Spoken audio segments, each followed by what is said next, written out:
तका।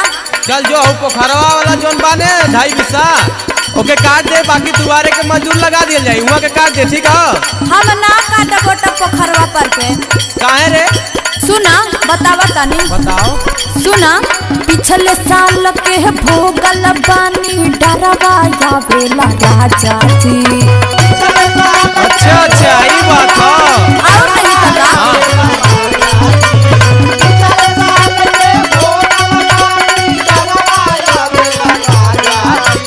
पिछले साल के भोगल बानी डरवा आवेला राजा जी। पोखरवा के गेहूं ना काटा पोखरवा आवेला राजा जी।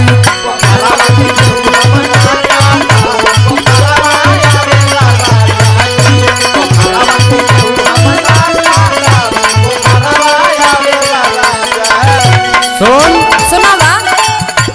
पोखरवा के गेहूं ना कटबी तो के बुखार आई ने, खाली बुखारे से तकलीफ हो तो के। और नहीं तका। हाँ तो बुखारे के इंतजाम हम कह दे भाई। सुन सुनावा। आई पोखरवा देखल जाई, सुना बात तू मोरी हो।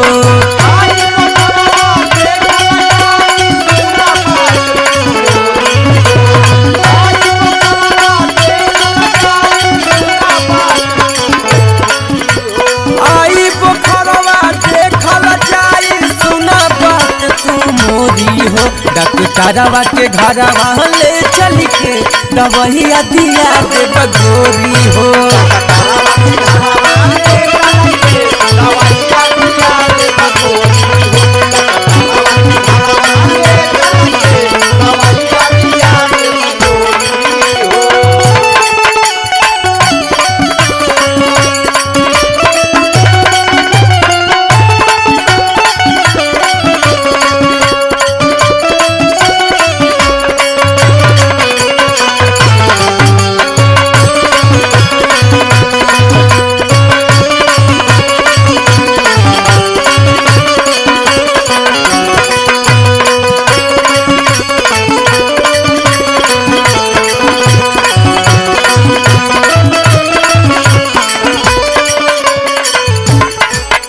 सुना बोल।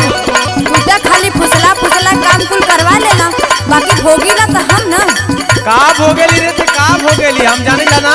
सुना आगे बतावा तनी। का ते बतेबी हम कुल जाना थी, बताओ। सुना दूर देला दहिया बुखार जदी पकड़े।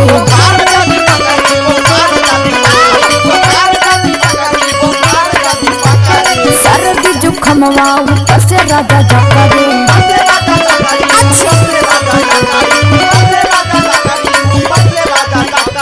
दूर देला दहिया बुखार जदी पकड़े, सर्दी जुखमवा ऊपर से राजा जकड़े। और सुना सुनावा। नाके मुहे में टूटी टूटी गेहूं टुकड़वा गावेला राजा जी।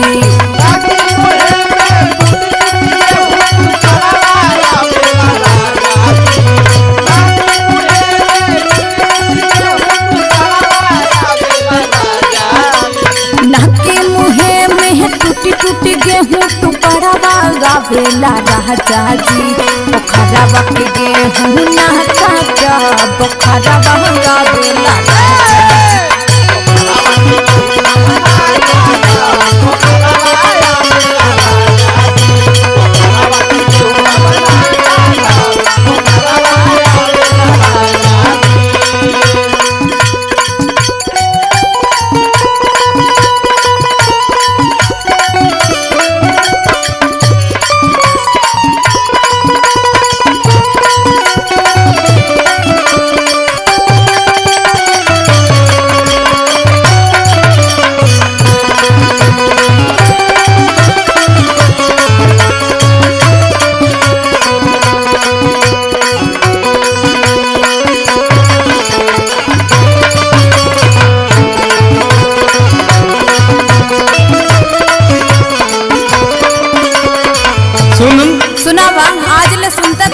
अरे ते आज ले खूब सुनत है, हम जानत है ते कितना सुनत है। और नहीं तका हम कुल आदत जानत है तो ठीक है सुन। कवन आदत जानल हो सुनावा। सुती सुती खैले के पहले बाड़ू पर का पहले बारू परका हो, पहले बारू परका हो, पहले बारू परका हो, पहले बारू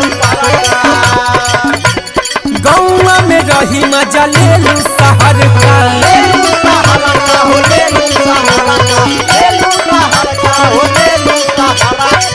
और सुना लेला हंसियावा चला तू साथे कटी है ये जान थोड़ी थोड़ी हो। लेला हंसियावा चला तू साथे कटी है ये जान थोड़ी थोड़ी हो। लेला हंसियावा चला तू साथे कटी है ये जान थोड़ी थोड़ी हो। लेला हंसियावा चला तू साथे कटी है ये जान थोड़ी थोड़ी हो। डॉक्टरवा के घरवा ले चली के दवाइया दिया देव गोरी हो।